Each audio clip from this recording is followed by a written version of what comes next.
யாழ்ப்பாணத்துல இப்ப no limit open பண்ண போறாங்க, உங்களுக்கு அது தெரியுமா? ஓ தெரியும், ஆட்ல பார்த்தேன். ஓமாக்கா கேள்விப்பட்டேன். ஃபேஸ்புக் யூடியூப் அதுகளில் பார்த்துருக்குறேன். வரவேற்கத்தக்க விஷயம். யாழ்ப்பாண மக்களுக்கு இப்போ எல்லாரும் பார்த்தீங்கன்னா யாழ்ப்பாண மக்கள் எல்லாம் பெரிய பணக்காரர் காசுக்காரர்னு சொல்லி நான் கொழும்பெல்லாம் பயங்கரமாக டெவலப் பண்ணியிருக்கு.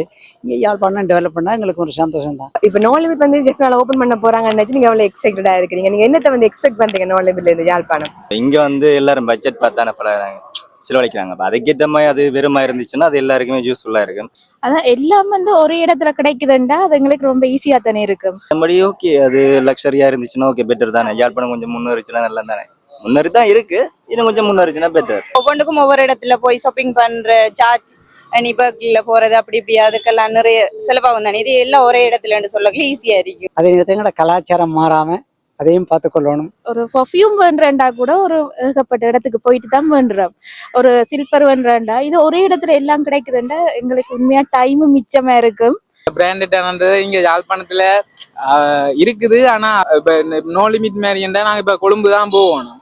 ஆனா இப்ப இங்க ஜாழ்ப்பாணம் பாருது எங்களுக்கு கொஞ்சம் இலகுவா இருக்கும். இப்ப நேச்ச நேரத்துல போய் எடுத்துட்டு வரலாம் தானே. அதே கொழும்பு பிராஞ்சில இருக்கிற அதே இது எஃபெக்ட் இங்க இருக்கும்னு நான் நினைக்கிறேன்.